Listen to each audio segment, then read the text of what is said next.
Da da da da da da da. Hey there everyone, welcome back to Japan Game Junk. Today it's a bit of a strange rarity. So, I was driving through Tokyo today and I was going through some part of Adachi Ward, I think it was Ayase, and I was finding, you never know what you find in these shops. I was going through a combination hard off, off house, hobby off, and there were these. Clearly games of some type. PCB boards, but my clue for each was, this one says, with the, well, I'll just start from here. This one says, where is it? Copyright 1999 Nintendo. Let's get the light over here for a second. There we go. There we go. There we go, just for the moment.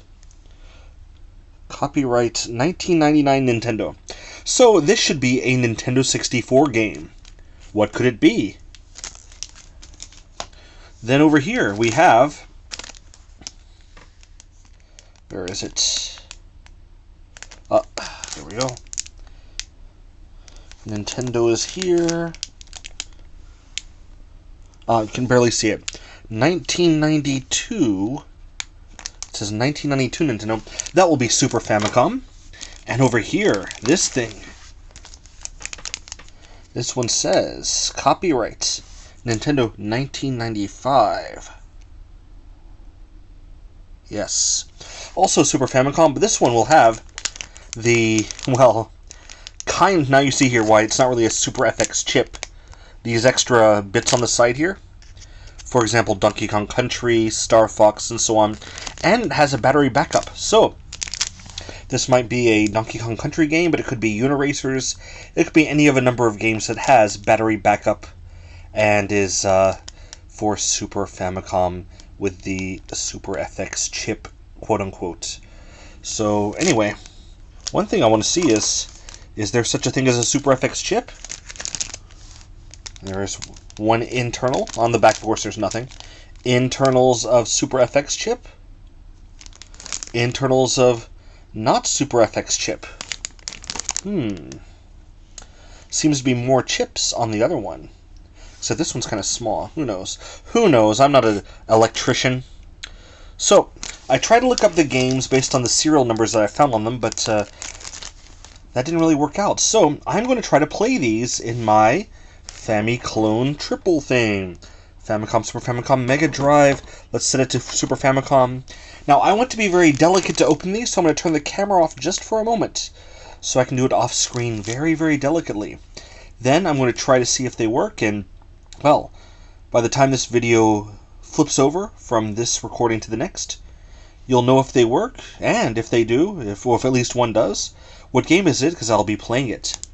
So, catch you in just a moment. Oh, for me it's going to be several minutes. For you it'll be instantaneous, from 3, 2, 1, now to the next one.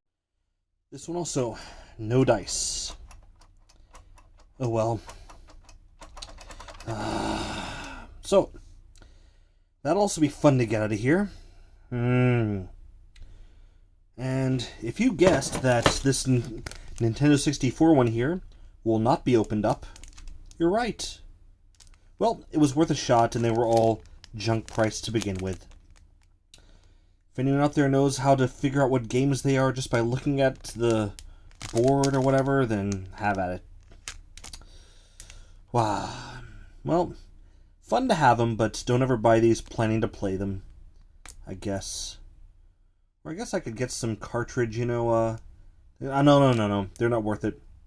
I'll just have these things just hanging up somewhere to enjoy the craftsmanship of, is that PCB printed circuit boards and ROM chips.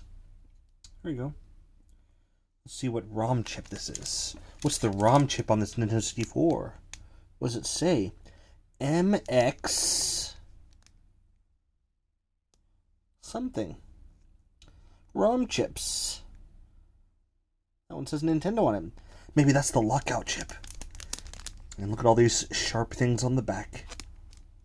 Yay. How do you get this thing out? How do I get this thing out? Ah, it has even less places to grab than the last one over here. This thing. Little pliers Jones over here. That was rough. But it is beautiful. It really is.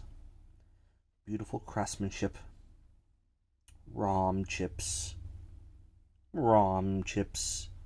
Bye-bye. Da da da da da da da da da da da.